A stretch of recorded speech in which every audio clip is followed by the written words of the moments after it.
The vast interior of St. Jude's Cathedral, with its towering Gothic arches that seemed to stretch endlessly towards heaven and its stained-glass windows painting the polished marble floor in kaleidoscopic light, had never felt quite so overwhelming.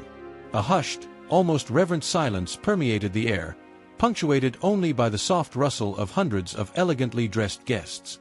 Up at the front, the altar, adorned with fragrant white lilies and flickering pillar candles, appeared to be the serene epicenter of a new universe, a picture of perfect, unblemished beauty. Yet, backstage, beyond the grand, imposing double-oak doors, the reality was a tight knot of dread in Eleanor Vance's stomach. She stood there, enveloped in a sea of silk and lace, the sheer weight of her custom-made gown, a masterpiece of ivory satin and intricate, hand-stitched embroidery, seeming to amplify the invisible burden on her heart. Her eyes, normally a vibrant emerald green that mirrored life and passion, were now heavily veiled, not just by the delicate layer of tulle that cascaded over her face, but by a thick, suffocating fog of apprehension. She took a slow, deliberate breath, trying desperately to calm the frantic flutter in her chest. The air, heavy with the cloying perfume of 1,000 blossoms and the ancient, musty scent of consecrated wood, felt impossibly thick, threatening to suffocate her.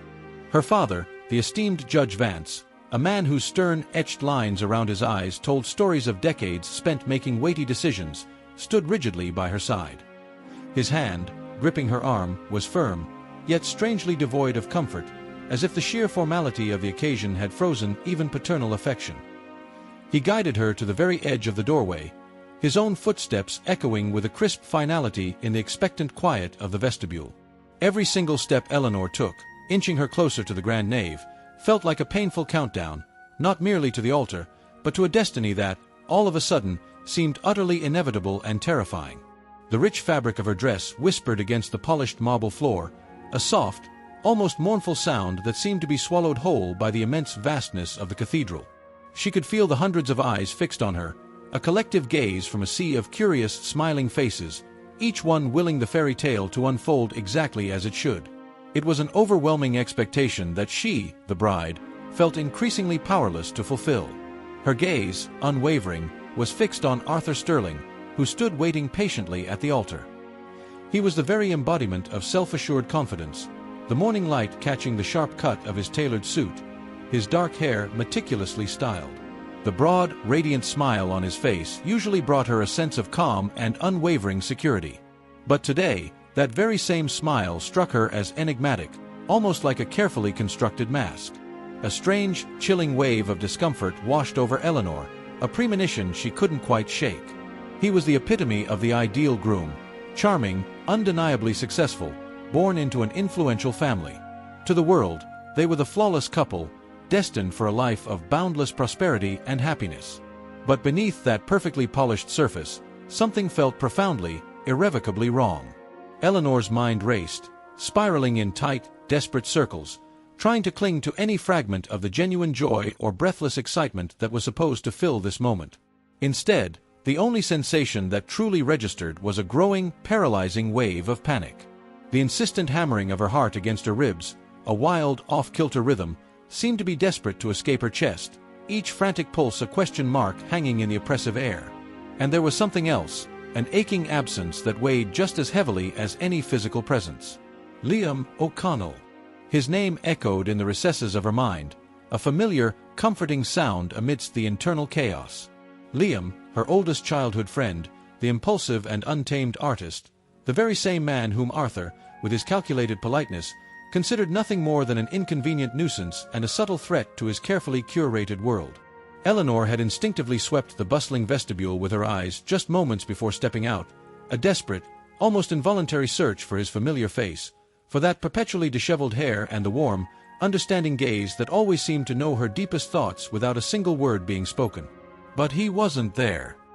His absence, in the midst of that overwhelming crowd of unfamiliar faces and politely artificial smiles, felt like a silent scream, more deafening than any soaring organ music or hushed murmur. That profound emptiness where Liam should have been was a stark omen, a dark, creeping shadow that stretched ominously across the plush red carpet of the nave. As she continued her agonizingly slow progress down the aisle, the corner of her eye caught the subtle glint of a small, silver locket nestled discreetly beneath the lace of her bodice. It was a tiny, heavy secret pressed against her skin, a tangible talisman of a story that no one here, save for her and perhaps that one absent soul, could ever truly comprehend. The proximity of the altar and the imposing figure of Arthur became sharper, more defined with each agonizing step, and with them, the suffocating awareness that the long-awaited "I do" was drawing terrifyingly close. From his vantage point at the altar, Arthur Sterling was the picture of controlled anticipation. Sunlight, filtering through the cathedral's lofty windows, seemed to find him, illuminating the impeccable tailoring of his dark, custom-made suit and glinting off his silver cufflinks, each etched with the proud, sprawling S of the Sterling family crest. He exuded an air of effortless authority, a subtle power cultivated since birth, refined in boardrooms and etched into his very posture. This grand cathedral, with its echoing acoustics and hallowed history, felt less like a church today and more like his personal, perfectly set stage. He watched Eleanor approach, a vision in white, her delicate veil shimmering with every subtle movement. His lips curved into a practiced, confident smile, a gesture of serene happiness that had graced countless society pages. He had envisioned this precise moment for years, meticulously planned it, not just as a romantic union but as a strategic culmination. Marrying Eleanor, the daughter of the esteemed Judge Vance, was more than a personal triumph. It was a masterstroke in solidifying his position, not only within the cutthroat world of business but also within the city's old-money social hierarchy. The Sterling Empire, Sterling Holdings, was already a titan in real estate, but Eleanor's quiet grace and her family's unimpeachable reputation would add an invaluable layer of polish, a veneer of old-world respectability to his ambitious modern dynasty.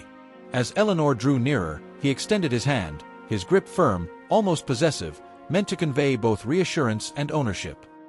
He noticed a fleeting, almost imperceptible flinch as she took his hand, a tiny tremor he immediately dismissed as typical pre-wedding jitters.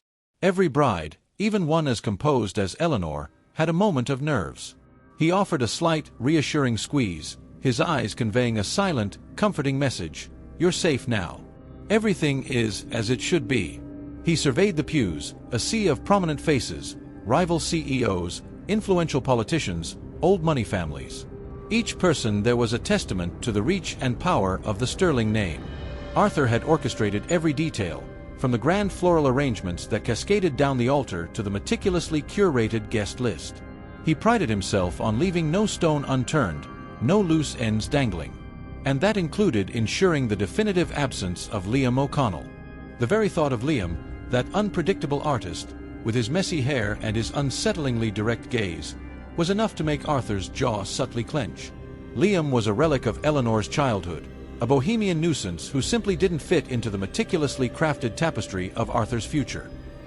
He had made it abundantly clear, through a series of carefully worded suggestions and subtle, yet potent, threats, that Liam was not welcome. Arthur had even gone a step further, leveraging a sensitive, years-old secret of Liam's, a minor indiscretion blown out of proportion, of course, just to ensure there was no chance of an unexpected appearance. He believed he'd perfectly orchestrated every single detail, ensuring no lingering shadows from Eleanor's past could mar the gleaming facade of their perfect future. As the officiant began to speak, his voice a calm, resonant baritone that filled the vast space, Arthur's confident smile remained fixed.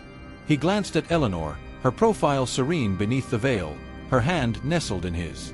He imagined their life together, lavish galas, strategic business partnerships, a beautiful home, perhaps even children, all contributing to the ever-expanding Sterling legacy. It was a future he had designed with precision, a masterpiece of ambition and social climbing. Yet, even in this moment of carefully constructed triumph, a tiny, almost imperceptible flicker of irritation crossed his mind. Eleanor had seemed distant in the weeks leading up to the wedding. A quietness had settled over her, a reticence that he'd attributed to pre-wedding stress. He'd seen her glance at her phone more often than usual, a subtle furrow in her brow that he'd chosen to ignore. He dismissed it as a woman's prerogative to be moody before such a momentous occasion. After all, he was offering her everything: security, status, a life of unparalleled luxury. What more could she possibly want? He squeezed her hand again, a possessive gesture. This was his day, their day, but mostly his. The culmination of years of planning, of carefully cultivated connections, of relentless ambition. He was Arthur Sterling, and he always got what he wanted. He had meticulously removed every potential obstacle, every minor imperfection. The stage was set, the audience was captivated, and the main players were exactly where they needed to be. As the officiant paused, taking a breath before the solemn vows, Arthur felt a surge of quiet satisfaction. The show was about to begin, and he, Arthur Sterling, was the undisputed star.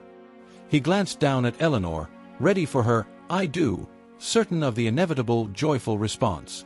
Shrouded in the deep, ancient shadows of a towering Gothic archway at the very back of St. Jude's Cathedral, Liam O'Connell stood in stark, defiant contrast to the shimmering opulence that enveloped him. His usually unruly, artistic hair was even more disheveled than usual, and his worn leather jacket, a familiar second skin, felt almost like a shield against the sea of tailored suits and gleaming gowns.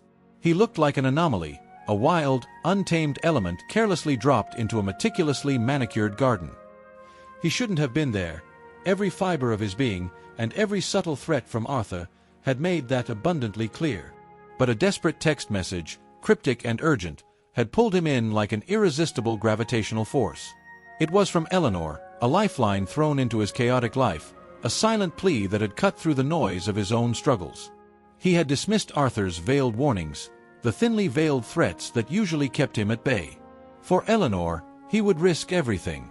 As his gaze swept across the vast echoing space, past the rows of unfamiliar, expectant faces, he saw her. Eleanor, a figure of ethereal beauty moving slowly down the aisle, her veil a translucent curtain obscuring her usual vibrant expression. A pang, sharp and unexpected, pierced through him. It was a mixture of concern, a flash of something akin to betrayal, and a deep, aching nostalgia. He remembered countless summers spent with Eleanor, their shared childhood a tapestry woven with secret creeks, hidden forts, and whispered dreams under star-dusted skies. Their bond had always been a quiet understanding, a language only they spoke, a connection that transcended words. They had shared ice cream cones melting down their fingers, debated the meaning of constellations, and painted murals on old abandoned walls, dreaming of futures that seemed boundless and free. Back then, Eleanor's laughter had been as unrestrained as a wild stream, her emerald eyes sparkling with an unshakable joy.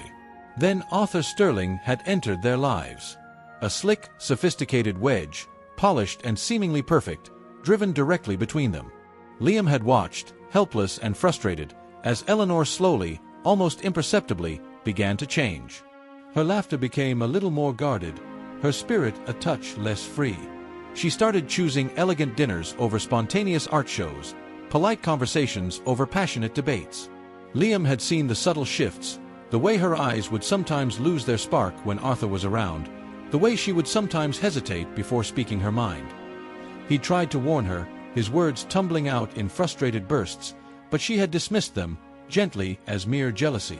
He knew, deep down, that she was trying to protect him from Arthur's influence, but at what cost to herself? Now, as she stood at the precipice of a life with Arthur, Liam's gut screamed with an agonizing certainty that something was terribly wrong. The very air around her seemed to vibrate with an unspoken tension that only he, perhaps, could truly sense. This wasn't the Eleanor he knew, the one who painted abstract dreams on canvases, the one who found joy in the imperfections of the world. This was a woman walking towards a gilded cage. His phone, a cheap, cracked smartphone that he rarely looked at, vibrated in his pocket, a jarring disruption to the cathedral's hushed sanctity. He pulled it out, his brow furrowed, and saw a new message. It was anonymous, the sender untraceable, but the words were chillingly precise, a threat to expose a secret he'd kept buried for years. Not just a minor indiscretion, but a deeply personal vulnerability, twisted and distorted, that could destroy his already fragile artistic career and tarnish his hard-won reputation. It was a secret he'd fought to overcome, a past mistake he'd buried under layers of hard work and quiet redemption. He knew, with a cold, terrifying certainty, that it was Arthur's doing. Only Arthur had the resources, the connections, and the sheer ruthlessness to dig up something so meticulously hidden and use it as leverage. This was the true nature of the man Eleanor was about to marry, a master manipulator, a collector of secrets, a weaponizer of vulnerabilities. The text wasn't just a threat, it was a clear warning, a desperate plea for him to stay away. But seeing Eleanor, so close to sealing her fate, ignited a fierce, protective fire within him. He remembered the last time they truly talked, weeks ago, a hurried, whispered conversation where her voice had been laced with an unfamiliar strain. She hadn't said it directly, but he'd felt her silent call for help. Liam looked from the phone, its glowing screen a harbinger of potential ruin, to Eleanor, a radiant but captive figure at the end of the aisle. The weight of her veil seemed to represent not just tradition, but a heavy burden she was carrying alone.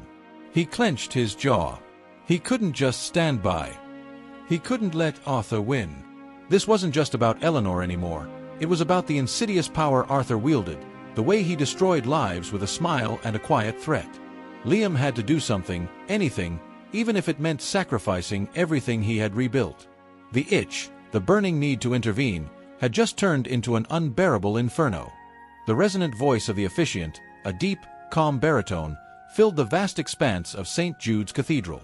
His words, though familiar, now felt like an ominous countdown, each syllable a heavy drop into the suffocating silence. "Do you, Eleanor Marie Vance, take this man, Arthur Maxwell Sterling, to be your lawfully wedded husband, to have and to hold, from this day forward, for better, for worse, for richer, for poorer, in sickness and in health, to love and to cherish, till death do you part?" Eleanor's heart hammered against her ribs, a frantic, desperate rhythm. The very air around her seemed to vibrate with the unspoken question hanging in the air. These words, so long rehearsed in her mind, so often dreamt of in a different context, now felt alien, a series of foreign sounds that had no place in the chaotic landscape of her reality. Her gaze, despite her best efforts, drifted past Arthur's expectant, perfectly composed face. His eyes, usually so commanding, now held an unnerving stillness. She could feel his quiet, unwavering expectation, a pressure more tangible than the weight of her veil. Her eyes scanned the blur of smiling faces in the pews, a sea of well-wishers, society figures, and curious onlookers. She searched, almost instinctively, for a familiar silhouette, for the comforting disarray of Liam's hair in the shadowed archway where she half expected to see him. Even though she knew he shouldn't be there, her desperate hope persisted. His presence, even a glimpse, would have been a lifeline in this suffocating performance. She knew the secret that Arthur held over Liam. It was a dark, twisting lie, a fabrication woven from a minor incident years ago, now blown out of proportion and weaponized. Arthur had threatened to expose it, to destroy Liam's fragile artistic career, to tarnish his reputation beyond repair. It was the cruel leverage Arthur had used to keep Liam away, to ensure he wouldn't disrupt this meticulously planned ceremony. It was the chain that bound Eleanor, tightening with every breath she took.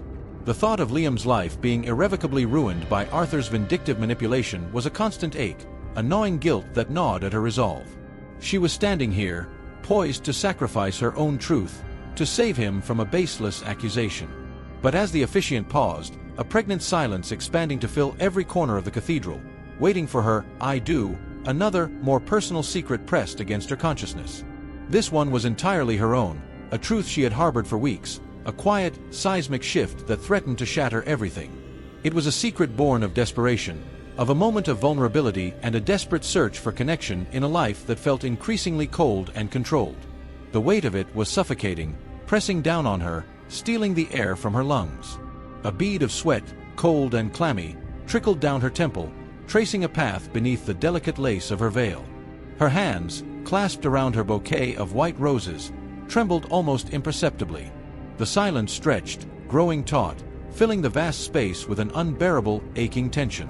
Every person in the room seemed to hold their breath, their anticipation a palpable force.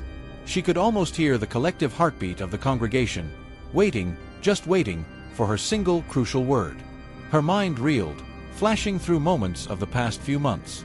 Arthur's polite but unwavering control.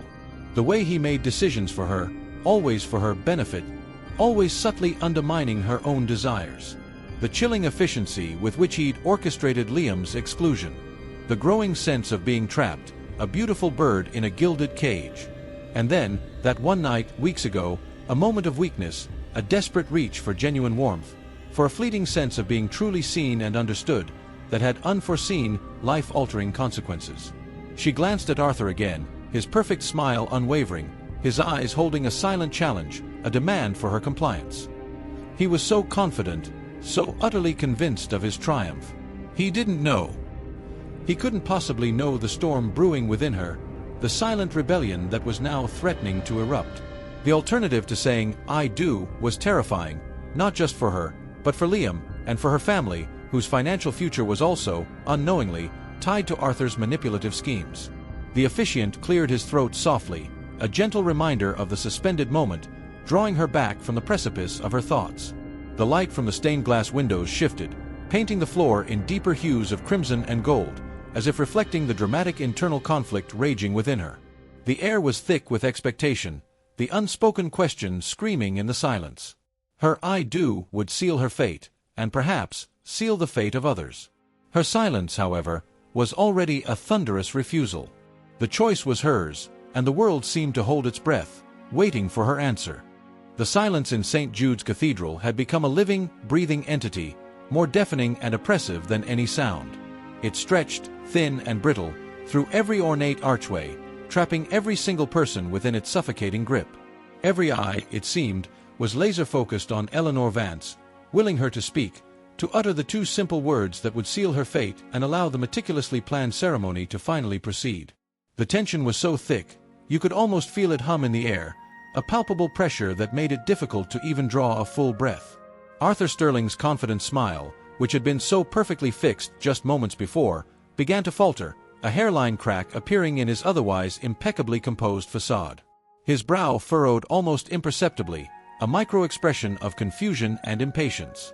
He shifted his weight, his perfectly tailored suit creasing slightly, a rare hint of unease. This was not part of the script. Eleanor, his beautiful, compliant bride, was supposed to say, "I do."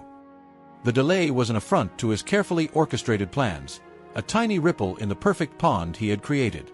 A collective gasp, soft at first but quickly rippling outward, spread through the pews. It started in the front rows, among the closest family and friends, then spread like a brushfire through the hundreds of guests gathered. It was a sound of shocked disbelief, of polite society's rigid expectations suddenly being challenged.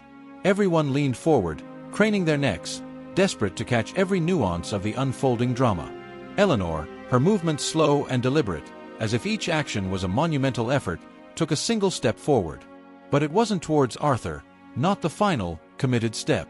Instead, it was slightly to the side, a subtle pivot that subtly shifted her alignment away from him. It was a minuscule deviation, yet in the context of the grand linear procession of a wedding, it felt like an earth-shattering divergence. Her hand, which had been trembling as it clutched her bouquet, now raised with agonizing slowness towards her veil. The cathedral held its breath. The light from the stained glass windows seemed to dim, as if even the heavens were holding back, waiting. With a deliberate slowness that felt agonizing to every single observer, Eleanor's slender fingers reached the delicate lace. She grasped it, gently but firmly, and began to lift it. The movement was so painstaking, so drawn out, that it felt like an eternity. Each millimeter of lace rising revealed another fraction of her face, building the suspense to an almost unbearable crescendo. Finally, with a soft, almost inaudible rustle of fabric, the veil was lifted. It fell back over her shoulders, a cascade of white tulle, no longer obscuring her features. Her face was revealed, and what the guests saw sent another louder gasp rippling through the congregation. Her emerald eyes, which had been hidden and serene moments ago, were no longer calm or joyful. Instead, they were wide, brimming with a desperate, unspoken plea, a raw vulnerability that was starkly out of place in this celebration. There was a glimmer of fear, yes, but also a fierce, undeniable resolve that hardened her delicate features. Her gaze, stark and unwavering, swept across the faces in the pews, bypassing the shocked expressions of the social elite and the bewildered looks of distant relatives.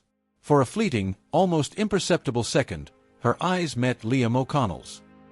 He was still standing in the shadowed archway at the back, a lone figure amidst the grandeur, his face etched with a mixture of grim understanding and burgeoning hope. A spark, a silent, electric current of recognition and shared pain, passed between them. It was a bond forged in childhood, tested by distance and circumstance, now reignited in this moment of crisis. Arthur, too absorbed in his own shock, did not see it.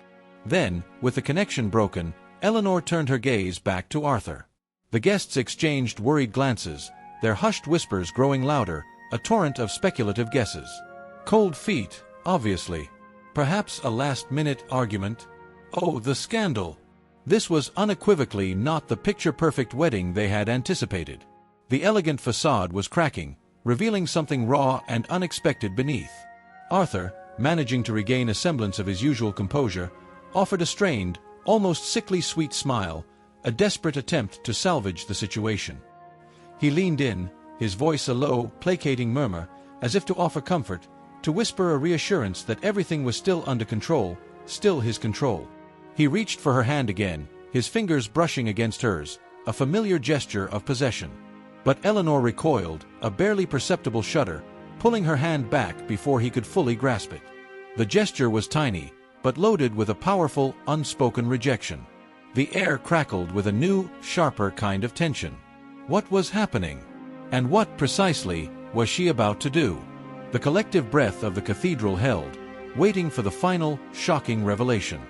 The collective gasp from the congregation had barely faded into a stunned hush when Eleanor, her face now starkly exposed, leaned in close to Arthur. The action was so sudden, so intimate, yet so utterly out of place, that it only deepened the palpable tension in the cathedral. Her lips, usually soft and rosy, were now pressed into a thin, determined line, barely brushing his ear. The microphones, discreetly placed among the lilies and greenery of the altar to capture every sacred vow, were, by cruel irony, just out of range for her hushed words. They picked up the faint rustle of her gown, the distant murmur of the city outside, but nothing of the explosive truth that was about to shatter Arthur's world. The guests, a sea of bewildered faces, strained forward in their pews, leaning in, craning their necks, desperate to catch even a snippet of the drama unfolding before them. Their whispers, moments ago a torrent of speculation, now died down to an almost agonizing silence, punctuated only by shallow, rapid breaths. This was no ordinary wedding day jitters. This was something far more profound, far more destructive. Arthur's face, moments ago a picture of perfect, composed confidence, transformed with a horrifying swiftness. His eyes, which had held a silent challenge, now widened, first with disbelief, then with a dawning horror. A vein throbbed faintly in his temple, a visible pulse point of his rapidly escalating fury. He recoiled slightly, a subtle, almost involuntary jerk backward, as if Eleanor's breath, her whispered words, had been a physical blow. His perfectly sculpted demeanor, the facade he had so meticulously crafted and maintained his entire life, began to crumble, like an ancient statue cracking under immense pressure. Eleanor, her voice a low, almost guttural murmur, continued to speak, pouring out not just words, but a lifetime of suppressed grievances, of unspoken truths. Arthur's face contorted further, a horrifying progression of emotions. Disbelief morphing into shock, shock into utter fury, and finally, into a raw, unbridled rage that he struggled desperately, and failing miserably, to contain. His jaw clenched so tightly that the muscles in his cheek twitched. His carefully cultivated composure, the very cornerstone of his public persona, was disintegrating before the eyes of hundreds. He took a subtle, almost imperceptible step backward, his hand dropping from hers as if her touch had suddenly become venomous. The gesture, though small, was loaded with monumental significance. It was a complete severing of their physical connection, a rejection of the bond they were minutes from solemnizing. The air in the cathedral crackled with a new, sharper kind of tension, an electrifying current of disbelief and burgeoning scandal. The guests shifted uncomfortably, their collective unease now palpable. The whispers, which had momentarily ceased, began again, louder this time, filled with a mixture of shock and morbid fascination. What could she possibly have said? The question hung heavy in the air, a thousand variations of it forming on 1,000 tongues. What secret, what truth, what unthinkable accusation could possibly elicit such a visceral, public reaction from the usually unflappable, always in control Arthur Sterling? His face, now drained of color, betrayed a man caught utterly off guard, exposed, and vulnerable in a way no one had ever witnessed before. Eleanor remained calm, her gaze fixed on Arthur, a strange, quiet power radiating from her. The fear that had clouded her eyes earlier was replaced by a steely resolve, a quiet strength that belied her delicate frame. She wasn't merely whispering to him. She was delivering a final, devastating blow, a truth bomb expertly placed to detonate at the most impactful moment. The entire opulent setting, the grand cathedral, the assembled elite, it was all part of the stage for Arthur's public undoing, meticulously chosen by Eleanor as her venue for revelation. The silence that followed her whisper stretched again, but this time, it was different. It wasn't anticipation, it was the stunned quiet that precedes a storm. Arthur's chest heaved, his breathing shallow and rapid. His eyes, still wide with disbelief, darted around, searching for an escape, for a way to regain control, to reassert the narrative. But Eleanor had already seized it. The twist, the unexpected pivot, was a masterstroke, a moment of pure, unadulterated shock that had turned the perfect wedding into a theater of the unexpected. The stage was set, not for vows, but for revelation. Arthur Sterling's face was ashen, drained of all color, his earlier confidence utterly obliterated. His jaw remained clenched so tightly it seemed ready to shatter, a testament to the seismic shock of Eleanor's whispered words.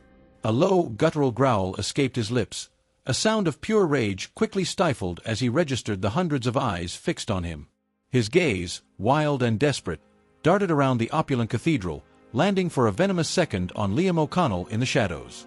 He knew Eleanor's defiance wasn't born in a vacuum.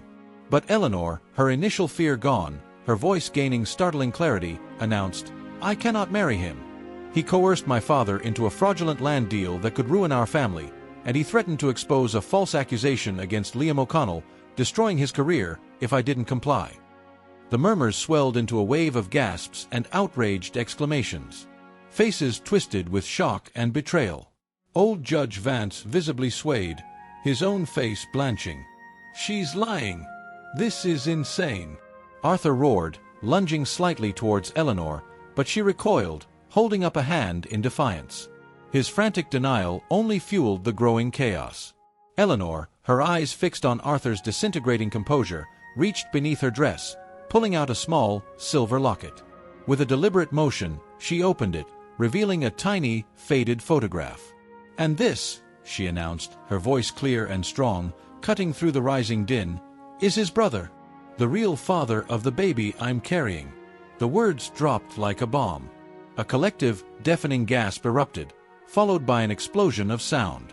People surged forward, gasping, pointing, their faces a mixture of shock, confusion, and outrage. The perfect wedding, the symbol of the Sterling Empire's ascendancy, had become a public execution of reputation. Arthur stumbled backward, as if struck. The name of his brother, the one he despised, was now linked to Eleanor's shocking declaration. His perfectly constructed world imploded. His eyes darted wildly, seeking escape from the hundreds of accusing stares. He looked like a cornered animal, stripped bare of his power, his carefully cultivated facade lying in ruins. The triumph he had anticipated, the control he had so ruthlessly exerted, had turned to dust. The climax had arrived, crushing him. The echoes of Eleanor's final, shattering declaration reverberated through the now chaotic cathedral. Arthur Sterling, once the epitome of composure and power, was utterly undone. The name of his brother, the one he had always despised, was now linked to father and baby and Eleanor. His perfectly constructed world, built on ambition and ruthless control, imploded in that instant, shattering into a million irreparable pieces. His face, a mask of disbelief and raw fury, was a sight none of the assembled elite would ever forget. He stumbled backward, a single, choked sound escaping his lips, a man truly broken in public. His eyes darted wildly, seeking an escape from the hundreds of accusing stares, from the sudden, overwhelming realization that he had lost everything. Amidst the spiraling pandemonium, the rising shouts and horrified gasps, Eleanor stood her ground. A faint, almost imperceptible tremor ran through her, but the fear that had plagued her for weeks had finally dissipated, replaced by a profound, if fragile, sense of liberation. Her eyes, still shining with unshed tears, scanned the shocked faces of the guests, then found their anchor, Liam O'Connell, still standing in the shadowed archway at the back. A slow, tentative smile, one that hadn't truly reached her eyes in months, began to spread across her face.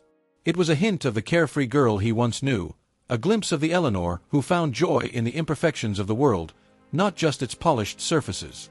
Liam, who had watched the entire incredible unraveling unfold, felt a surge of adrenaline, swiftly followed by a wave of protective relief. Pushing through the stunned, murmuring guests, who parted for him almost instinctively, he reached her side.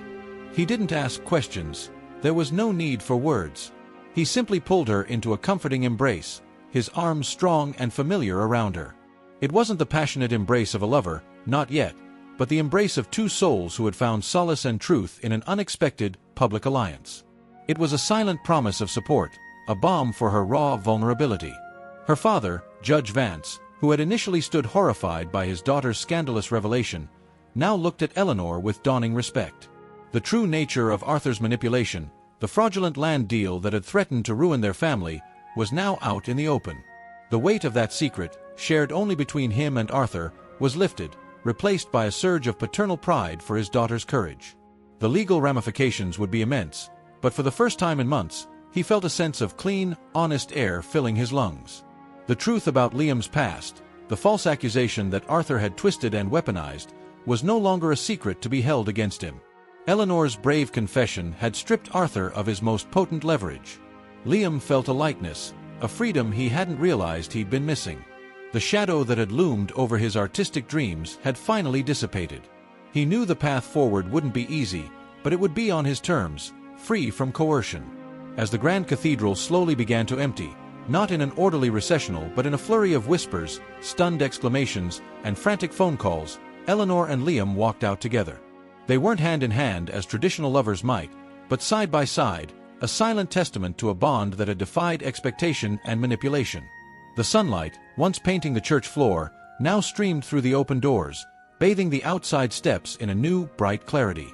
The sounds of the city, once a distant murmur, now felt vibrant and real, a world waiting to be explored. The grand wedding was, by all societal standards, an utter disaster, a scandal that would be dissected in tabloids and whispered about in high society for years to come. But for Eleanor, it was the start of a quiet, honest peace, a profound sense of self-reclamation. She could finally choose her own path, make her own decisions, free from the suffocating shadow of the sterling name and Arthur's insidious control. Liam, walking beside her, felt a renewed sense of purpose, not just for his art, but for the life they could now build, a life built on truth and genuine connection, no matter how messy. The final curtain had fallen on Arthur's perfect show, but for Eleanor and Liam, a new, unpredictable, and truly authentic story had just begun. What would you have done in Eleanor Vance's place? Let me know in the comments. I'd love to hear your thoughts. This story of Eleanor shows just how important courage, honesty, and recognizing toxic control really is. If you're trying to avoid the same painful mistakes and want real tools to build a stronger, lasting relationship, check out my ebook, Avoid Divorce Now. It's packed with practical steps you can start using today. The link is in the description.